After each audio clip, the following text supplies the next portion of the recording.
Hi there, thank you for joining me for the latest edition of Telile 24/7.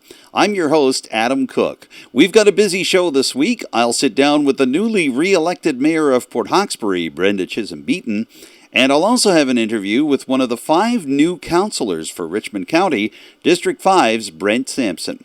He and the other 4 councilors were very busy on Monday evening at the swearing-in ceremonies for the brand new Richmond Municipal Council. Because of COVID-19 restrictions, a lot of people weren't able to get into the council chambers that night. But Telile's crews were there, and I want to say a special shout-out to Cora LeBlanc, Nick Boudreau, and Becky Boroneau, who did a great job with the live stream of the swearing-in ceremonies for Richmond Municipal Council. Some very exciting developments happened that evening. Here's a wrap-up of what happened and what we can expect in the next little while from our new council. There were a lot of firsts at the Municipal Council chambers in Arishat on Monday evening, October the 26th, and not simply because there were 5 new councillors getting sworn in. This was also the first time that the chamber had been used for any active municipal council session of any length since the COVID-19 pandemic swept through Canada in mid-March, and the accompanying social distancing protocols were released by Nova Scotia's Public Health Office at the same time. So that required some innovation on the part of the participants, including Supreme Court Justice Laurel Halfpenny Macquarie, who decided to forego the traditional handshake for newly sworn-in candidates in favor of more common congratulatory measures that have taken place over the course of the COVID-19 pandemic. But despite these restrictions, the new Richmond Council did get down to business, and the first order of business was choosing a new warden. The candidates put forward for the position included District 4's Amanda Mumberket and District 3's Melanie Sampson. A secret ballot took place, and when the final results were put together... And our new warden for the next 2 years is Amanda Mumberket. Only a few moments after her selection as warden, Mumberket thanked her fellow councillors. Oh, I'm so pleased that this new council has the confidence in me to be in that position. I was overwhelmed with support from the voters of District 4 and now again here this evening, and I'm really excited to get going. I think there's lots of opportunity for us to be developing in Richmond County, and it's going to be an exciting 4 years. It'll also be a busy 4 years in Richmond County, and that busyness gets going right away. Among the new wardens and the new council's immediate priorities, improving broadband internet service for various parts of the county, and repairing a damaged relationship with the town of Port Hawkesbury concerning providing fire service protection for the community of Point Tupper. That situation escalated in September when the Port Hawkesbury Volunteer Fire Department voted to remove itself from the Strait Area Mutual Aid Association before the end of December 2020. Warden Mumberket is hoping that Richmond Council can step in and repair this relationship, resulting in a new fire service protection deal for Point Tupper in the short and long term. There definitely are going to be things that come to the forefront sooner than others, and fire protection is definitely going to be one of them. These are conversations we need to have with our departments within the county, with our neighboring departments, and also, not to be forgotten, the residents and the businesses of Point Tupper who are currently impacted the most by what's happening now, and so we need to keep their health and safety top of mind, but we also need to make sure that we're getting a fair deal for everyone, all stakeholders around the table. So that's definitely going to be a priority. Also high on the agenda for Mumberket and for her fellow councillors in Richmond County, healthcare, in particular doctor recruitment and the efforts of the Cape Breton South Recruiting for Health Committee, as well as development of all sorts in the county. Warden Mumberket described Richmond County's new council as development-focused, and that sentiment is shared by the man chosen to be her deputy warden for the county, District 2 Councillor Michael Digdon. Our team will bring our plan forward in the next couple of weeks. We have an agenda that I think we're all on the same page. It definitely it's going to involve a lot of teamwork. It's going to involve a lot of community input and a lot of development. And I think everybody will be impressed with the new direction we plan on going with, and I hope it satisfies everybody. Digdon, who defeated District 3 Councillor Melanie Sampson to claim the Deputy Warden's position, feels that while Council has to move forward together for the good of the county, they also have to be responsive to the citizens that elected them in their individual districts. I guess the best thing to say is I think the people made the right choice, and I think it's our job to make them proud. all five, we are definitely all focused. We are all firm on our beliefs, and it just happens that I think the five around the table have the same beliefs, whether they're in the same order. They're definitely all on the agenda of what we're looking to accomplish. Warden Mumberket shared Dignan's optimism and suggested that same feeling of forward movement for Richmond County seems to exist all around the new council table. Any conversations I've had with the elected councillors so far have been extremely positive. Some of us knew each other before becoming councillors-elect, and others, we're just getting to know each other now. But there just is such a feeling of optimism coming from this group. I can't even properly describe it. It's an extreme feeling of optimism, but also this desire to get to it. Everybody is looking forward to getting into the job and getting started with all of the things that we've been hearing about as priorities from residents. However, the new warden is also asking Richmond County residents to stay patient as the new council gets its feet wet in terms of how to serve in municipal politics and how to work with each other to keep the municipality running smoothly. First and foremost, we need to get our feet wet. So I will be asking people for their patience while we kind of learn the ropes. We just saw the CAO come in with some very large, information packages for us. So we do need to take our time to get immersed in what the situation is now currently with the municipality, and everything from infrastructure to recreation activities to you name it. We need to make sure we're all on the same page. So, as new Richmond councillors Sampson, Digdon, Sampson, Mumberket, and Sampson take their chairs, and as the new warden and deputy warden settle into their duties, the 5 new Richmond councillors are hoping that a patient public in Richmond County can soon be rewarded with the new direction that the 5 new council members plan to take the county in. In Arishat, for Telile 24/7, I'm Adam Cook. I'm here in Lordways today. This is the home of one of Richmond County's newest municipal councillors. Brent Sampson took a big lead early on in the election counting for District 5 and defeated incumbent councillor Jason McLean to become one of the 5 new councillors taking their seats at Richmond Council Chambers this week. We caught up with Brent right here in Lordways. Let's see what he has to say about his election victory. Brent, welcome to Telile 24/7 and congratulations on your win. Thank you very much, Adam. It's a pleasure to be here in Lordways today, and great speaking to you. Well, we're very glad to have you here, and I'd like to begin by going back to that election night just over a week ago. What were you feeling like as the results started coming in for your district and you realized that you were going to become the new councillor for Richmond County's District 5? Well, the phone got busy pretty early, I guess. It was an interesting evening, to say the least. It was overwhelming, I'll be honest with you. I had anticipated or hoped to do well, but I didn't anticipate the numbers quite the way they were going to turn out, and that's nice. But anyway, I guess we've got a lot of work ahead of us now. We're curious as to why you decided to run for municipal council. What was your thinking there? Well, we've all seen some things the last number of years not go as well as we may have hoped, and it was disappointing sometimes to see the atmosphere, I guess you could say, at some of these meetings and that, and no disrespect to any of the former councillors, but I just thought, well, maybe it was time to step forward with somebody, in our area that people were familiar with, and I decided maybe the time was right.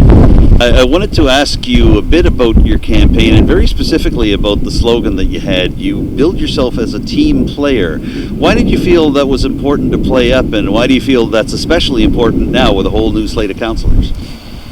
I think at any workplace, people have different skill sets, and oftentimes we need to look at that, and we can try and find which way is the best way forward by utilizing people's skills. And some people may be weaker in one area and stronger in another, and there's nothing wrong with that. It's just that if everybody's rowing in the same direction, I think we can accomplish a lot more rather than I've said to people throughout this, we're not 5 political parties, whoever it ends up being. We're 5 people hopefully working all in the same direction, and I think we have a chance to do that here. So now that you're one of those 5 people, what are some of the priorities you'll be bringing from District 5 to the council table? What are day 1, day 2 priorities for Councillor Brent Sampson after he's sworn in? Well, one thing I heard a lot about was, high-speed internet access and cell coverage, and I don't think that's unique necessarily to our area. However, District 5 does encompass a large area that probably has some spots a little bit more rural or a little bit more isolated, and you've got to keep in contact with those people and make sure that their needs are being addressed and try and move that forward as best you can. All right. Well, we'll hope for the best there. I want to talk to you about the idea of campaigning in this large district. I mean, obviously, here we are in Lordways, but it's Lordways, Framboise, Forshoe, Loch Lomond, Johnstown, Red Islands, Budledeck, Bear Ahead. You have quite a big district. What was it like campaigning around District 5, especially during the time of the pandemic? Well, I put a lot of miles on the car, I guess we could say that. You get different people at a different level of comfort. Some people, would prefer you came inside the house, and other people, we stayed outside and just chatted, at a distance, and that was fine with me. I didn't want to put anybody in a spot that they were uncomfortable, and you kind of feel for that as you went around. But I really enjoyed kind of traveling around. I went further out mostly on the weekends and stuck closer to home in the evenings during the week.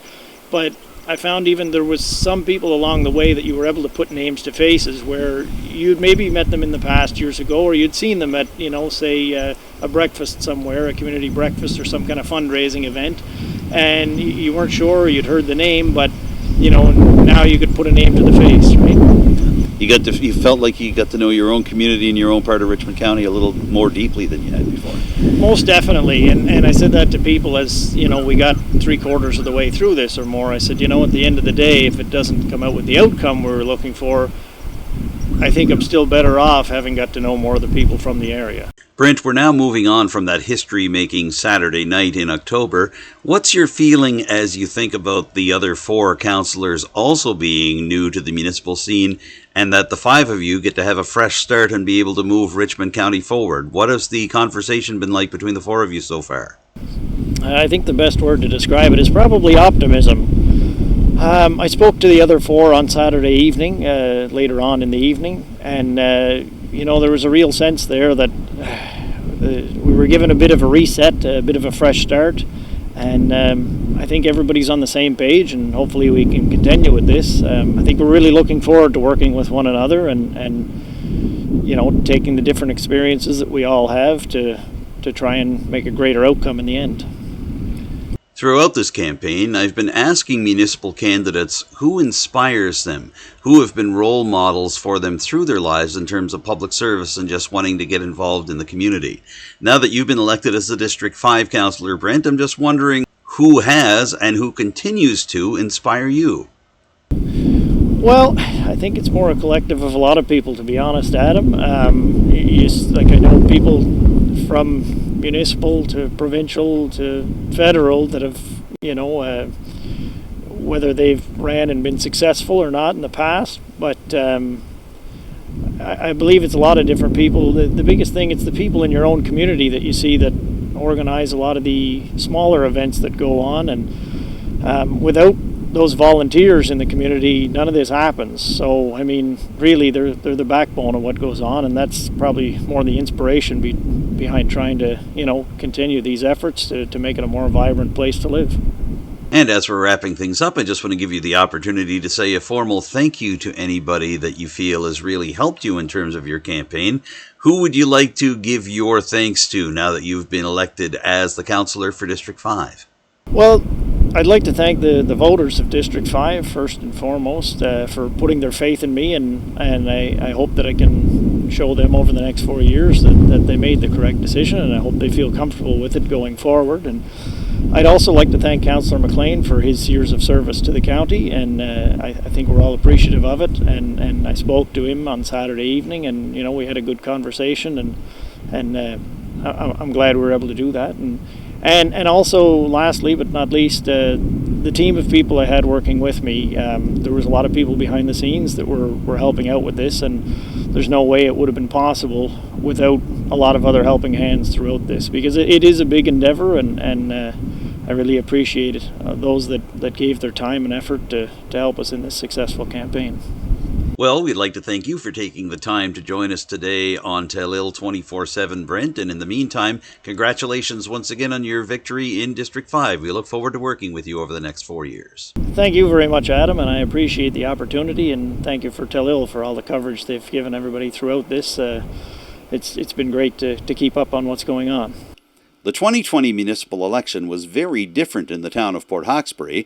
Obviously, it was the first election conducted during a pandemic, and it was also the first time Port Hawkesbury residents got to use electronic voting to mark their X.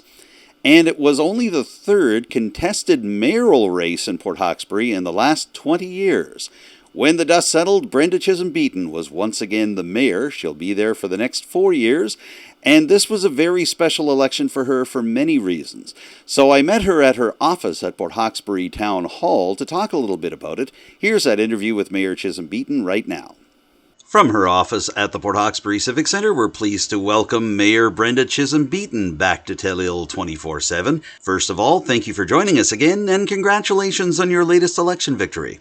Well, we're very happy to have you back, especially after such a busy election campaign that saw you take a big victory over your challenger this time around, Archie McLaughlin. 1,121 votes for you as compared to McLaughlin's 769.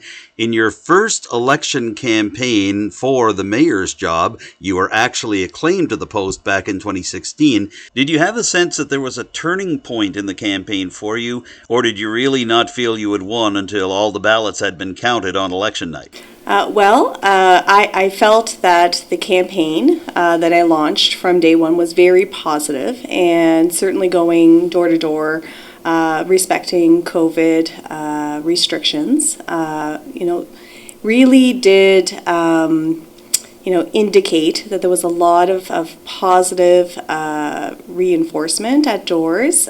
Folks were very happy with the last 4 years, answered questions, and certainly got lots of wonderful positive feedback. So I was fairly confident coming into the election process. I felt that I was able to reach, I was at every door, not everybody were home, and I did actually go around town a second time talking to folks who I didn't have an opportunity to speak with the first time. So I definitely connected with as many people as possible. Also used social media. I had signs, created a website called voteforbrenda.ca, which I felt, looking at the traffic on that website, I was actually quite surprised that we did have a lot of local traffic, but I was surprised to notice that my website generated traffic from all across Nova Scotia and even globally, which was really interesting. And of course, radio ads and all of the campaigning, all of the strategies that I was able to employ, including making it to doors, I felt quite confident going into election night that I would have a positive response, and I'm sitting here today with you. So I really am grateful for my campaign team. I'm grateful for the citizens of the town of Port Hawkesbury, as well as the support that I was able to garner both locally and across the province and nationally as well. Lots of folks reaching out to support me from other areas in Canada. This was a very different campaign for you, not only because of the pandemic and the social distancing restrictions that came with it, but this was also your first contested election campaign as mayor since you were acclaimed back in 2016, and the first time that you had run against other candidates since 2012 when you first ran for town council. Knowing all that, what was it like for you being out there as a mayor with a record to defend, but also having the benefit of incumbency? COVID-19 has certainly changed the water on the beans when it comes to campaigning. So what really did change for me for this particular election in the fall of 2020, from when I was campaigning in 2012 as an elected for a council position, was certainly the way that we interact with citizens. So how that looked or manifested differently for me this fall was that a lot of the conversations were happening on doorsteps, 8 to 10 feet away. And the very small handful of times I was invited in, conversations with masks. I feel that the challenge was being able to have that personal contact and those intimate conversations perhaps were slightly different from 2012 to this fall, but it was still important that for me personally was that I show up at the doors and to offer that opportunity should any of the citizens want to take that opportunity to have a socially distanced conversation. I feel that COVID-19 did kind of color that experience versus what occurred in 2012. I think that having another candidate run for mayor, I think that that's great that people have a choice for who they want to represent them for the next 4 years for the town of Port Hawkesbury. Had a couple of great conversations with Archie McLaughlin, and certainly, as I mentioned, he did call me after the election results, and I really did appreciate that.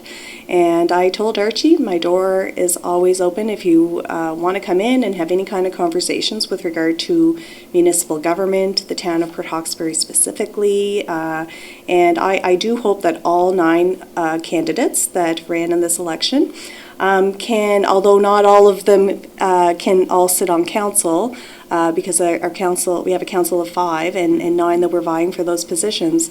But I hope that all 9 candidates continue to do what they can to move our town forward.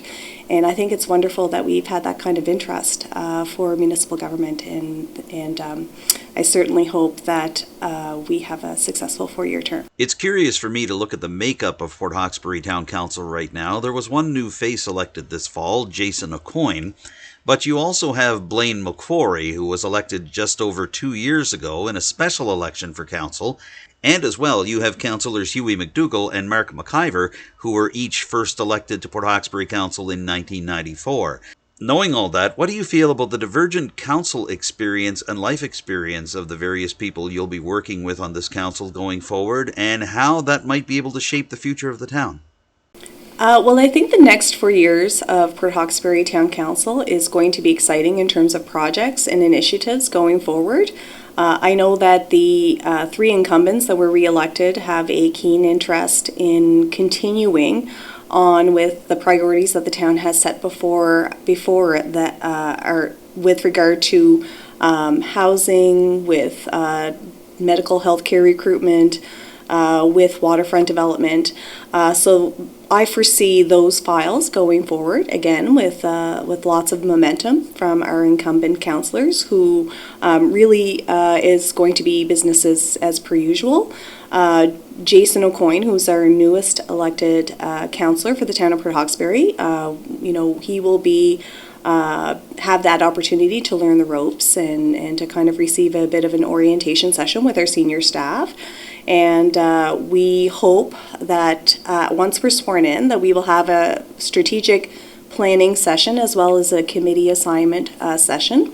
Citizens can expect in the next couple of weeks as well to have an invitation sent on behalf of our town council.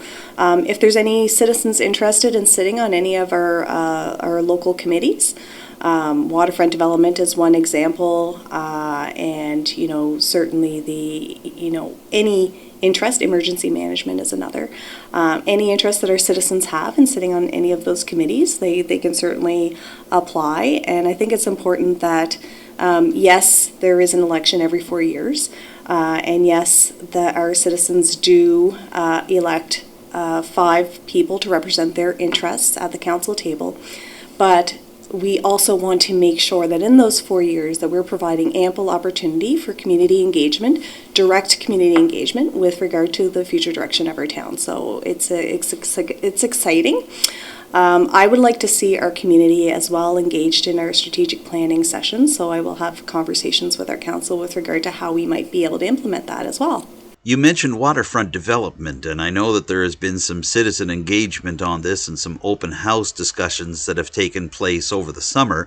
The town is really looking to move forward on this project, and I just wonder if you can give me an update on how waterfront development is going right now, and where do we go from here on this particular file? Well, you're correct, Adam. We did have a kind of a brainstorming session in the community in August with regard to waterfront development. We have a few active files as well, and I would say in the very near future we will have a waterfront development plan for the town that we'll be able to implement over the next 4-year term, and it'll be exciting to see how that kind of develops. We don't have that plan yet, but we anticipate having that shortly. There were a lot of eyes on this election campaign, and especially on the results, in light of an effort that you were directly involved in over the course of 2020.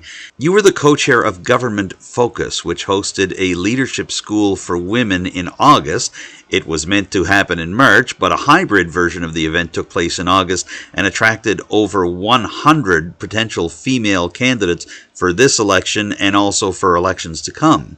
And we saw some of the results happen in terms of not only an increase in female candidates in this neck of the woods, but also in the election of female candidates in several areas that hadn't had many women running.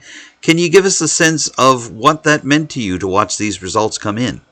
How that manifested itself over the couple of months after the leadership school was concluded, I felt did have a bearing in some of the results, and certainly in the growing interest for women in local government, and not just local government, also in First Nation and municipal local government, as well as leadership positions in communities overall, in general. It was about getting women to the table, and not just elected council tables, but getting them to all the tables in leadership positions has been kind of the mainstay of our group. So how things looked, though, during the election was exciting, because Inverness County now has a completely gender equitable council, 3 women, 3 men, I think is wonderful. Richmond County went from being a council with no women represented at all, and I know we had the conversation in other interviews as well, Adam, about that. And it was wonderful to see two women, wonderfully diverse, powerful women achieve positions at the Richmond County Council table. It was very exciting for CBRM as well. CBRM have their first female mayor in the history of the CBRM, Amanda McDougall. Very, very excited when I heard that election result. And Victoria County as well. Their council of 8 now has 3 women represented. Perla McLeod was the only woman on council for the last term, and she is now joined by 2 more women. And when Perla McLeod was elected in 2016, she was the first woman in 25 years at the Victoria County Council table. So we've made some wonderful strides for this municipal election, and I hope that positive momentum continues into the future. We still have 3 First Nation elections to be concluded before we have a great, or at least a better understanding of how women are represented at all of our council tables as an entire island. So we do have 5 First Nation communities. We have 5 municipalities. Right now we only have 2 leadership positions that are elected by the people of Cape Breton, and those positions are the 2 mayor positions in CBRM and the town of Port Hawkesbury, and we know that both of those positions are held presently by women. So it'll be exciting to see the warden positions and how they play out in the next couple of weeks. So right now for Cape Breton Island, from a municipal perspective, how the needle has moved has been we went from 16% women represented at our council tables to 30%. So that's a significant amount of movement, and hopefully we can take a lesson from Inverness County, who has a completely gender balanced council. That's amazing. Of course, it's one thing to say that more women will run for municipal office, and it's quite another thing to say that more women will get elected to municipal office. But it seems that in the Strait of Canso, around Cape Breton Island, and in such communities as the Halifax Regional Municipality, female candidates were successful in both many local races and even in running for mayoral races. So I'm just wondering if you have a sense as to why the people of the Strait, of Cape Breton, and of Nova Scotia in general seem to have gone for female candidates in this year's municipal elections. Why do you think it worked out so well in 2020? So the message really was how we have a population of half women and half men in all of our communities, and we know that local government is the closest to the everyday lives of the people that we serve. And it's so important to make sure that we have women and men represented at that table.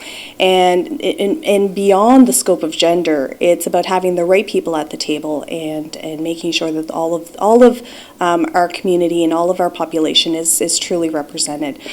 So bringing the context of gender equity into focus over the past 12 months, I feel has, given our voting public an opportunity to consider that when they go to the polls. And again, gender is important, and it's incredibly.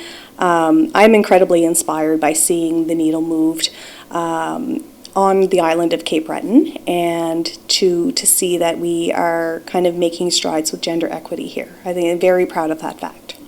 The day after this year's municipal elections in Nova Scotia, I saw a comment on social media that read, "It's remarkable that so many female candidates were elected to public office in Nova Scotia, but it will be a wonderful day when it's not so remarkable that so many female candidates get elected to public office in Nova Scotia."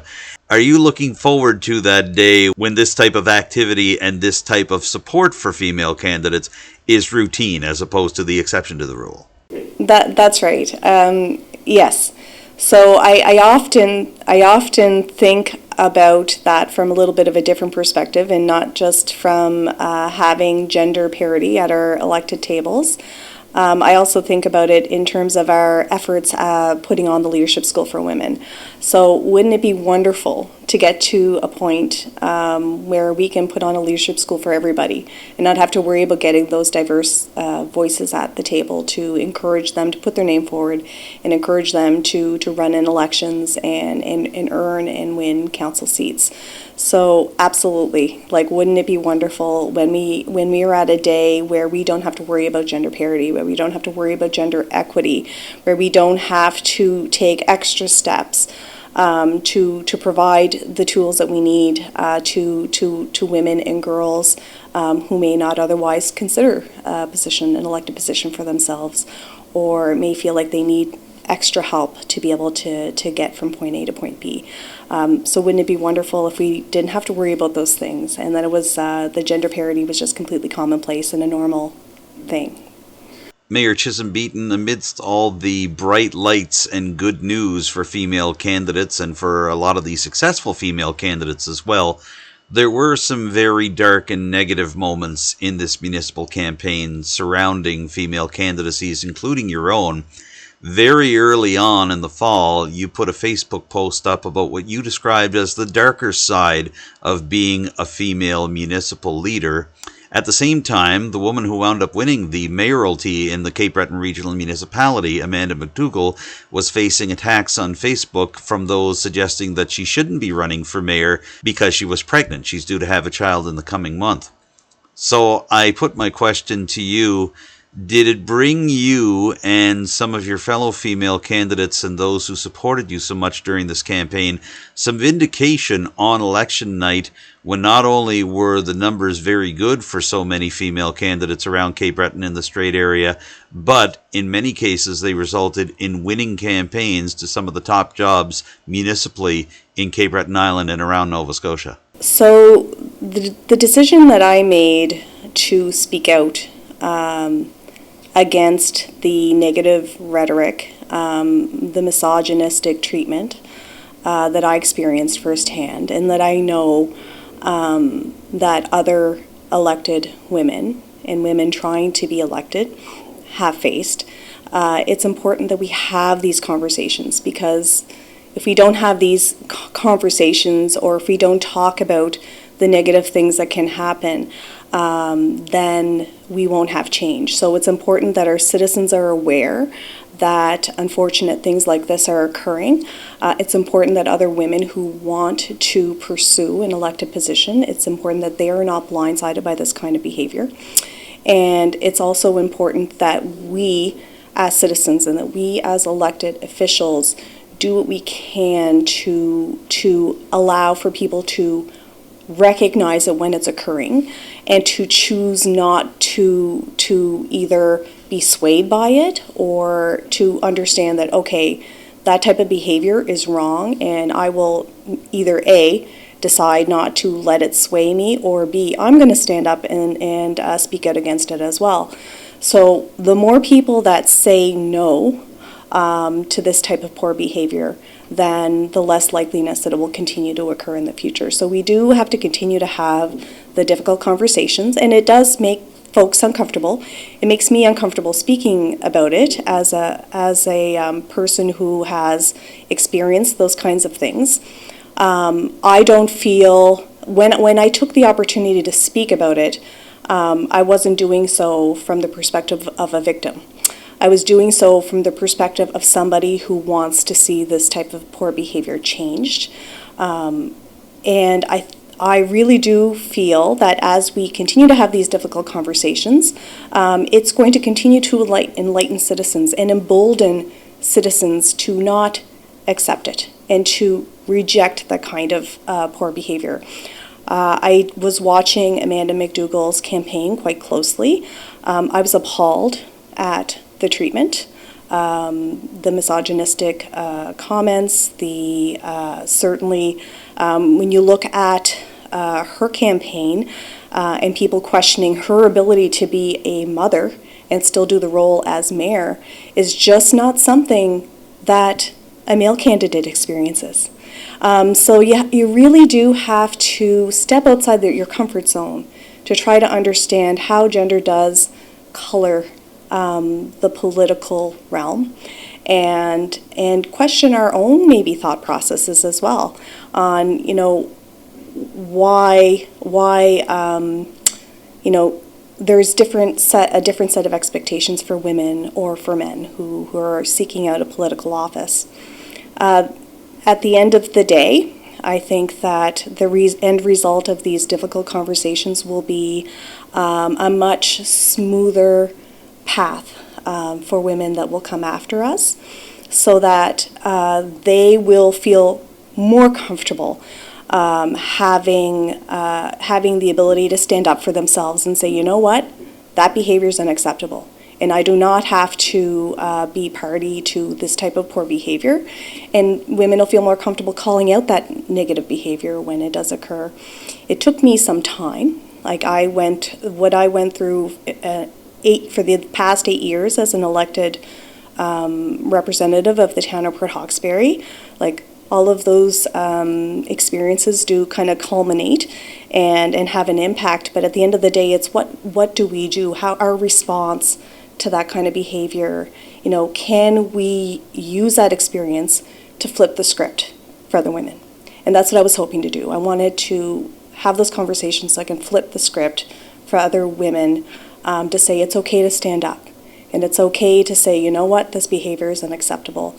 And it's also okay to extend an invitation to the citizens you represent to say, stand with me against misogyny, and stand with me against sexism and bullying. So I as a result of the election and earning the respect and earning the gift of being the mayor of the town of Port Hawkesbury for another 4 years, has just solidified for me that so many citizens have taken that invitation, and they are also saying that they stand with me, and that just makes me incredibly grateful.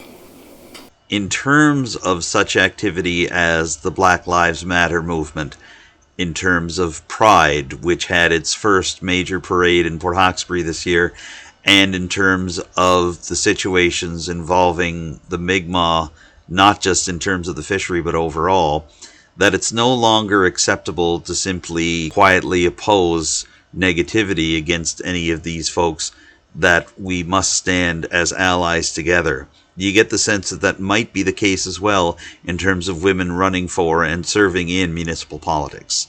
I will say, Adam, I personally am witness to a changing tide here in Port Hawkesbury.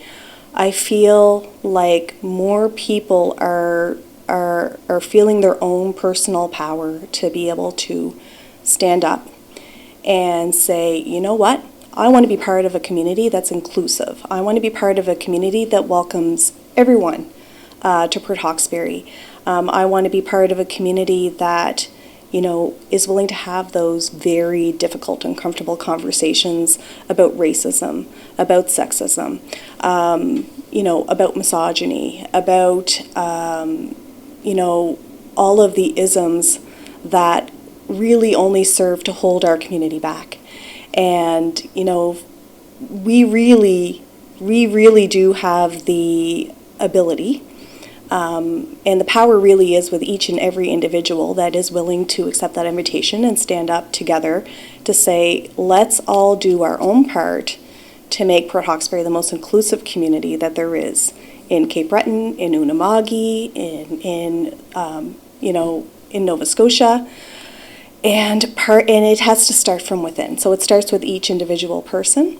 But what I've witnessed over the past term is that there's just been, you know, a rising tide in town that it's so incredible to see. And it's an incredible gift when you see your community accepting that invitation to be inclusive and welcoming. You know, raising the pride flag and having a rally, our first Pride March here in town, having a Black Lives Matter rally as well, you know, having a wonderful ceremony with our surrounding First Nation communities to raise the Mi'kmaq flag. I mean, these are the times where we all matter and we can all do our part to lend to the inclusivity of our community. So I'm incredibly proud that Port Hawkesbury is moving in this direction, and it's completely inspiring to me. Mayor Chisholm-Beaton, this was a milestone year for voting in the town of Port Hawkesbury, not simply because there was a pandemic to contend with, but because, largely due to the pandemic, electronic voting took place in Port Hawkesbury, and voters were able to go online on their phones or their computers and cast their votes for the very first time.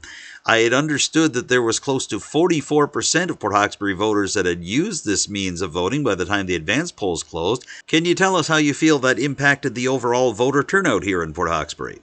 Sure. Electronic voting has certainly been a huge success here in the town of Port Hawkesbury, particularly because it was introduced and we weren't sure exactly what the uptake would be. But I think something around the 75% mark was the total voter turnout in terms of electronic voting, which was absolutely amazing. So 75% of all of the citizens who voted in the election cast a vote online, cast a vote virtually, or phoned in a vote. So that's incredible. So I would say that this will definitely continue with regard to the town of Port Hawkesbury. It was incredibly useful as well from the perspective of a candidate. I was able to see who was voting in real time. You don't see how they cast their vote, obviously, but you do. You're able to see. You're able to generate a list of all of the potential voters in town. You'll be able to see how whether or not they have already voted. So in the days leading up to the election, I knew exactly what doors I needed to knock on for the folks that hadn't yet cast a vote. So that is such important information. Also, for our voters to be able to safely vote from the comfort of their own homes, particularly if there are citizens who have kind of an immune deficiency of some sort, or are elderly, or just not comfortable because of COVID-19, leaving to cast a vote at one of our in-person polling stations. So about 490 people cast a paper vote total, and it was great that we had both options available to all citizens who wanted to participate in the municipal election for the town of Port Hawkesbury this year. It's interesting to note that the overall voter turnout in Port Hawkesbury was 73%. That's the highest in 8 years since the first time you ran for council. That year, 2012, voter turnout was 72%, and this may actually be the highest voter turnout in Port Hawkesbury in nearly 20 years. Why do you think that's the case? Do you think the pandemic sparked people to get organized and make sure their ballots were marked? Why do you think people were so eager to vote in Port Hawkesbury this year? Our actual total voter turnout was 73%, and about 75% of that total cast an electronic vote, which is so exciting. And I would attribute the high voter turnout to the fact that our citizens are feeling super engaged with municipal government, which is amazing. And I hope that momentum continues. And having both a mayor's race and a councillor race, I think, was also a contributing factor as well. I think the last number you cited, the 72% voter turnout, would have occurred in 2012, and there was a mayor's race then as well. So at the end of the day, having an engaged community and having a high voter turnout is something to be super proud about. We're in the home stretch for this interview now, and I know you've had the opportunity to thank people on social media for your election victory. But here at Telile 24/7, we wanted to give you that opportunity to do it in front of the camera as well. So, Mayor Brenda Chisholm-Beaton, who would you like to thank for this latest election victory of yours as you begin your next 4 years as mayor? Absolutely. My heart is still so full of gratitude, and I'm completely humbled by my campaign team and also all of my supporters here in Port Hawkesbury, who I fondly called Team Brenda, and it's just it is a humbling experience, like I said, when you have people willing to endorse you, willing to go door to door with you, willing to share and like your materials, and have your name associated with them, and for them to receive a public endorsement like that is an incredible gift. For people who believe in you and who feel full-heartedly that you are the future of the town. It's really hard to articulate the kind of gratitude I feel for my campaign team and for Team Brenda. Also incredibly grateful for the support that I received from outside of our municipality as well. Team Brenda certainly wasn't qualified by having a residence in the town of Port Hawkesbury. Team Brenda was citizens living outside of the town who see quite clearly that, not only am I a mayor for the town of Port Hawkesbury, but I also consider myself an advocate and an ambassador for the Strait region and for Cape Breton and Unama'ki.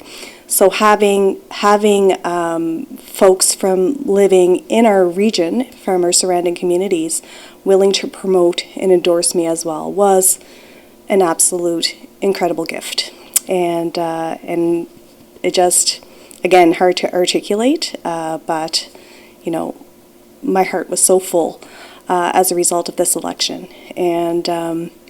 And I also thank a lot of my colleagues, my mayor, warden, and councillor colleagues from across the province, who were willing to like and share and offers quiet support or public support. Very grateful as well as some supporters from across Canada who reached out and sent a friendly note or liked and shared some items on social media. It's just it's something that you would never want to take lightly, and I would never want to take any of that for granted. So I will continue to be grateful and thankful for all the support that I have now, and I hope to grow that support into the future, and no matter where my path may lead. Well, in your words, as you prepare to unwrap the gift of being mayor of Port Hawkesbury for the next 4 years, we want to thank you for helping us here at Telile 24/7. Congratulations on your latest election victory, and good luck in the next 4 years. Thank you so much, Adam. It's always a pleasure to speak with you, and as well as with Telile. And that wraps up this week's edition of Telile 24/7. Thank you for tuning in, and I'd like to thank as well my interview guests for this week, Brenda Chisholm-Beaton and Brent Sampson. And a big thank you once again to my Telile colleagues Cora LeBlanc, Nick Boudreau, and Becky Borano for their great work on the footage from the live stream of the Richmond County swearing-in ceremonies on Monday evening. Remember, this is your show, so if you have any ideas about stories or interviews that we could do, or any comments or suggestions about the show, I'd love to hear them. You can contact me directly. My phone number is 902-625-8863, and you can reach me by email. The address is adamjrcook, cook with an E, @gmail.com. You can also get in contact directly with Telile. The station phone number is 902-226-1928, and by email, info@telile.tv. Don't forget to follow Telile Community Television on social media. We're on Instagram, Twitter, and Facebook, and if you go to our YouTube channel, you'll find every single episode of Telile 24/7, including this one, and the individual interviews and stories from previous shows. There's also all kinds of great music and artistic presentations, and you can check out the footage from the swearing-in ceremony in its entirety. That is all there from the ceremony in Arishat this past Monday evening. For now, I'm Adam Cook. Thank you very much for tuning in, and I look forward to seeing you next week with a brand new edition of Telile 24/7. We'll talk to you then.